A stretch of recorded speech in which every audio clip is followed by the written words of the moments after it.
하나님의 말씀은 출애굽기 37장 17절에서 24절입니다.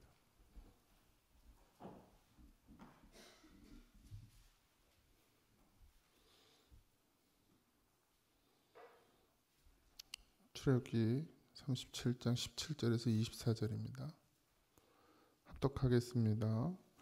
그가 또 순금으로 등잔대를 만들되 그것을 쳐서 말을 들었으니 그 밑판과 줄기와 잔과 꽃받침과 꽃이 그것과 한 덩이가 되었고 가지 여섯이 그 곁에서 나왔으니 곧 등잔대의 세 가지는 저쪽으로 나왔고 등잔대의 세 가지는 이쪽으로 나왔으며 이쪽 가지의 살구꽃 형상의 잔 셋과 꽃받침과 꽃이 저쪽 가지의 살구꽃 형상의 잔 셋과 꽃받침과 꽃이 있어 등잔대에서 나온 가지 여섯이 그러하며 등잔대의 줄기에는 살구꽃 형상의 잔 넷과 꽃받침과 꽃이 있고 등잔대에서 나온 가지 여섯을 위하여는 꽃받침이 있게 하였으되 두 가지 아래에 한 꽃받침이 있어 줄기와 연결하였고 또 두 가지 아래에 한 꽃받침이 있어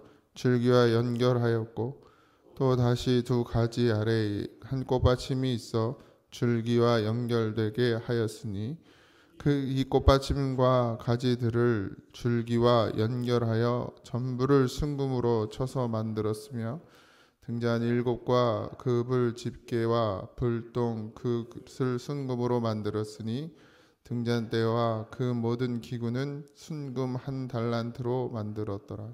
아멘. 오늘은 등잔대에 대한 이야기가 나오는데요. 등잔대는 성소 안에 두고 불을 키워놓는, 그러니까 성소는 이제 다 막아놨 덮어놨기 때문에 어둡거든요. 항상 빛이 있어야 되죠. 그래서 만드는데 그러니까 등잔대의 모든 부분을 밑판, 줄기, 잔, 꽃받침, 꽃 이걸 다 순금으로 한 달란트로 만들었는데 한 덩어리를 가지고 그걸 두드려서 만든 거예요. 그러니까 잘라가지고 이렇게 붙이고 이렇게 해서 등잔대 모양을 만든 게 아니라 그걸 한 덩어리를 성경에는 그렇게 표현되어 있어요. 그냥 두드려서 다 연결해서 만들었다 이렇게 되어 있거든요. 그러니까 덩어리 하나로 등잔대를 만드는 거예요. 가능한지 잘 모르겠습니다만 어쨌든 그렇게 만들어졌습니다. 설계도는 오로지 말씀이었죠. 어떻게 만들으라고 말씀으로 하나님께서 모세에게 일러줬고 모세는 그 말씀을 또 부살렐에게 만드는 자, 아마 부살렐에게 전달했을 것입니다. 그리고 부살렐은 그 말씀을 듣고서 이걸 만들었어요. 그러니까 하나님이 만들으라고 한 대로 그대로 모세는 전달을 했고 그걸 들은 부살렐도 그대로 만들었죠. 이게 어떻게 하면 가능할까요? 글로 적어서 주는 것도 아니고 그림을 그려서 이렇게 만들어라고 그런 것도 아니고 그냥 어떤 아주 구체적인 설명이 아니죠. 그냥 이렇게 만들어 꽃받침 이렇게 하고 이렇게 하라고 했지만 그 규격이나 이런 게 잘 드러나지도 않습니다. 근데 모세가 전달한 것을 부살렐이 듣고 그 말씀 그대로 순종해서 만들었는데 그게 만들어진다는 거예요. 하나님이 원하시는 모양대로 만들어졌다는 거죠. 그림으로 설계도를 그려주신 것도 아닌데 그 말씀을 듣고서만 이것이 만들어졌다. 눈에 보이는 설계도면이 아닌 귀로 들려지는, 근데 그 심령에 새겨지는 말씀, 이게 성령의 지혜와 총명이라는 거죠. 아까도 말씀드렸지만 이 성전 기구를 만드는 사람들에게 하나님께서 지혜를 주셨다 그랬거든요.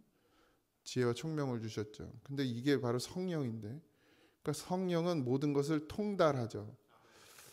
그러니까 말씀을 전한 것을 듣는 것은 귀가 아니라 심령에서가 듣고 그 성령이 그 안에서 역사하시더라는 것이죠.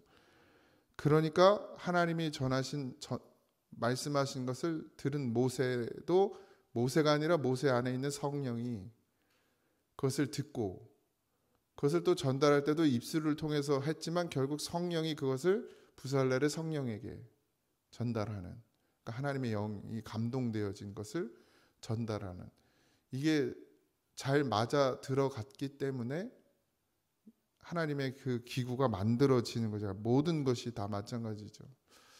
그러니까 이게 유기적으로 움직여져야 되는 것입니다. 우리가 말씀이 왜 말씀이 되어야 되느냐, 여러분들이 말씀을 왜 말씀으로 받아야 되느냐, 이게 하나님의 뜻이에요. 그러니까 하나님의 뜻이 온전히 내 안에서 이루어지려면 말씀을 말씀으로 받아야 돼요.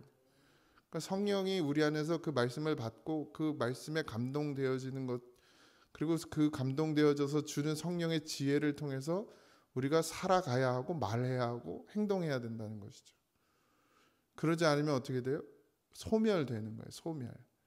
그러니까 감동은 늘 하나님이 우리에게 주십니다. 우리가 기도하면서도 자기가 자기의 감동을 소멸해서 그렇지 하나님 늘 우리에게 감동 주시죠. 예를 들어서 가끔 이런 일들이 있죠. 저도 뭐 큰 경험은 아니지만 어떤 목사님들 그래요. 뭐가 필요했는데 되려 전혀 모르는 분이 기도 응답을 받고 찾아와서 주고 가는 일들이 생기죠. 이게 성령이 하시는 일이거든요. 그러니까 뭐 꼭 그게 물질이 아니더라도. 근데 그쪽에 그분이 그걸 듣고 소멸하는 경우가 있겠죠. 어떤 분은 귀찮아서 안 가기도 하고 나 아니면 할 사람 없겠어? 라는 마음을 갖든 뭐가 됐든, 그래서 그걸 순종하지 않으면 어떻게 돼요? 사라지는 거예요. 그러니까 하나님의 역사가 사라지는 것이죠. 물론 하나님이 다른 사람을 통해서 또 하시겠지만 이런 것이 우리의 마음속에 뭔가 하나님이 주시는 감동이 오면 그대로 행해야만 됩니다. 때가 된 거고 하나님이 이루시려고 하시는 일인데 만약에 내가 그걸 소멸하면 그 사람에게 더 이상 하나님이 역사할 수가 없겠죠. 그러니까 이 성령의 역사는 반드시 하나 되어지게 하거든요. 그러니까 모세에게 전한 하나님의 말씀이 그대로 부살렐에게 전해지고 그것이 만들어지는, 이게 말씀이 하나 되는 것인데 이게 도무지 사람으로는 안 되거든요. 그대로 전할 수도 없고 전해진다고 해도 그걸 그대로 또 만들어낼 수도 없고, 마치 꿈을 꿨는데 박사와 술객들을 불러서 내가 무슨 꿈을 꿨고 그 꿈의 해석이 뭐냐라고 물었을 때 대답하지 못하잖아요. 누가 대답을 하죠? 하나님의 신에 감동된 자가 대답을 하죠. 요셉이. 그러니까 이런 것이죠. 그러니까 우리가 다 알 수 없는데 알게 하시고 동일한 마음을 주시고 하나의 마음을 주시는 것. 교회가 교회되고 교회가 주님의 일을 해감에 있어서 제가 왜 자꾸 다른 소리 하지 말라 그러냐 그러면 기도하라는 게 기도. 그래서 하나님이 주시는 감동을 같이 받아야죠. 말을 먼저 내뱉는 사람은 하나님의 감동이 안 되는 거예요. 하나님의 말씀에 순종할 태도가 되어 있지 않은데 어떻게 하나님의 신의 감동이 되면 어떻게 마음이 하나 될 수 있습니까? 그러니까 결국 입을 다물고 뭐 해야 되는 거예요? 기도해야 되는 거죠. 기도해서, 그러니까 그게 진짜 하나님 뜻인지 아닌지조차도 내 생각으로 말할 게 아니라 하나님 앞에 묻고 하나님 앞에 답을 들으면 그때 이야기하면 돼요. 근데 그러지 않는 게 태반이죠. 뭐만 하면 뒤에서 궁시렁대고 뭐 한마디라도 해였고 들려, 또 여기까지 들려요. 제 귀에까지 다 들려. 말을 하려면 저 입단속을 잘하고 말을 해야 되는데 돌아 저한테까지 다 들려요. 별것도 아닌 것까지도 다, 시시콜콜한 것까지도 다 그냥 여기다 갖다 얘기하고 저기다 갖다 얘기해서 산더미처럼 부풀려서 올 때도 있습니다. 그러니까 말이 먼저가 아니라 하나님 앞에 기도하라고 우리의 입술을 주셨다는 사실을 잊지 마십시오. 우리가 말을 하는 것은, 우리가 언어를 하는 것은 다른 거 하지 말고 기도하고 복음 전하고 영혼을 살리기 위해서 하나님 주신 입술이라는 사실을 잊지 마시고 쓸데없는 소리를 하면 안 돼요. 그러니까 뭐 이거 저만이 아니라 교회 전체적으로 그래요. 그러니까 제 얘기가 아니라 다른 사람 얘기도 마찬가지입니다. 누가 어떻고 이런 얘기가 필요가 없어요. 다 똑같아. 뭐 나는 뭐 좀 나은가요? 다 똑같지. 내 부족함이 그에게도 있고 그의 부족함이 내게도 있습니다. 그러니까 말할 수 없어야 맞는 거예요. 하나님의 사람들은 말하지 않습니다. 순종하지. 말씀에 순종하고 그 말씀을 전하는 일에만 그 입술을 사용합니다. 오늘 우리도 깨어 있어야 되고, 성령의 충만은 결국 말씀을 듣고 순종하는 것이죠. 말씀이 실제 되어지죠. 등잔대가 만들어져요. 등잔대가 만들어지니까 거기서 뭐가 나와요? 빛이 나죠. 이제 빛을 내잖아요. 바깥과 차단되어 있는 성소 안에 빛을 만들어냅니다. 만약에 이것이 순종이 없으면, 하나님의 말씀을 듣고 깨달음이 없고 그 깨달음에 순종하지 않으면 결국 이 역사는 일어나지 않습니다. 하나님의 역사는 하나님이 감동되어지는데도 불구하고 그 감동을 순종해내지 않는 성도들에 의해서 하나님의 역사가 사라지게 되는 것이죠. 그러니까 반드시 이 등잔대의 빛처럼 우리 늘 하나님의 성령의 불이 우리 가운데서 활짝 피어야 됩니다. 그래서 다 보여야 돼요. 보여 알게 해야 돼요. 결국 이 등잔대도 성령을 상징하고 그리스도를 상징하죠. 옮겨지면 큰일 납니다. 내 안에 빛이 꺼지지 않도록 늘 기도하셔야 되고 깨어 있으셔야 됩니다. 말보다는 행함이 필요해요. 하나님의 감동의 행함으로 하나님 앞에 드려지시기 바랍니다. 그러니까 이게 율법이 아니에요. 이거는 주님의 마음이 내 안에서 움직이게 해서 내가 그 말씀에 순종되어지는 것이지 내가 하는 건 아닙니다. 그러니까 성령이 하셔야 되죠. 결국 하나님이, 우리가 늘 고백하다 하나님이 하셔야 되죠. 하나님이 하셨어요. 이렇게 고백하지만 핑계가 되지 마십시오. 하나님 늘 우리에게 늘 말씀하십니다. 늘 감동 주시고 늘 하게 하시죠. 우리가 순종 안 하고 우리가 그냥 찬물 껴안고 그냥 모른 척해서 그렇지. 하나님의 역사는 지금도, 이 교회도 여전히 마찬가지, 성도들의 순종에 의해서, 순종하지 않으면 어떻게 이것이 세워지겠습니까? 내가 움직이지 않으면 어떻게 교회가 세워지고, 내가 움직이지 않는데 어떻게 하나님의 역사가 일어나겠습니까? 반드시 그렇다고 교회 짓는데 아무도 순종 안 하면 하나님 천사를 하늘에서 내려 보내가지고 막 일을 시킵니까? 하나님은 하나님의 자녀를 통해서 일하십니다. 하나님의 사람들을 통해서 지금까지 일해 오셨고 앞으로도 그렇게 일하실 것입니다. 근데 내가 순종되어지느냐 안 하느냐에 따라 내 안에 하나님의 빛이 소멸될 수도 있고 하나님의 빛이 더 환하게 비춰질 수도, 밝게 보여 알게 할 수도 있다라는 사실을 오늘도 잊지 마시고 마음속에 등잔대를 잘 세워서 불이 꺼지지 않도록 늘 기도하시고, 결국 답은 하나님의 말씀에 있습니다. 말씀으로 모든 걸 만드셨고 말씀으로 모든 걸 하셨어요. 하나님은.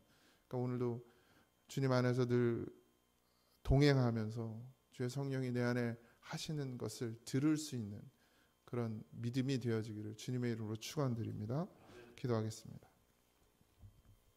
하나님, 말씀이 생명이 되게 하시고 우리에게 삶의 전부가 되게 하여 주옵소서.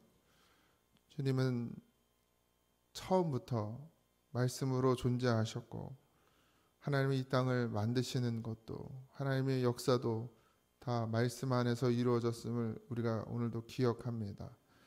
하나님, 주님의 빛이 비춰지는 믿음이 되게 하시고 우리의 어두운 심령 가운데, 주의 성소 가운데 아버지 하나님 등잔에 불이 붙어 밝히 보여 깨닫게 하시고 그 깨닫는 것을 반드시 믿음으로 순종해내는 그런 성도의 삶을 살아가게 하여 주옵소서. 오늘도 우리와 늘 동행하시는 하나님의 은혜를 구합니다. 함께 하여 주시옵시고 우리의 손을 잡아 일으키시며 이끄시고 우리를 생명의 길로, 바른 길로, 선한 길로 오늘도 함께 동행하여 주시옵소서. 모든 것 하나님께 맡기며 예수님의 이름으로 기도하옵나이다. 아멘. 하늘에 계신 우리 아버지여, 이름이 거룩히 여김을 받으시오며 나라의 임하옵시며 뜻이 하늘에서 이루어진 것 같이 땅에서도 이루어지이다. 오늘 우리에게 일용할 양식을 주옵시고 우리가 우리에게 죄진 자를 사하여 준 것 같이 우리 죄를 사하여 주옵시고 우리를 시험에 들게 하지 마옵시고 다만 악에서 구하옵소서. 그의 나라와 권세와 영광이 아버지께 영원히 있사옵나이다. 아멘.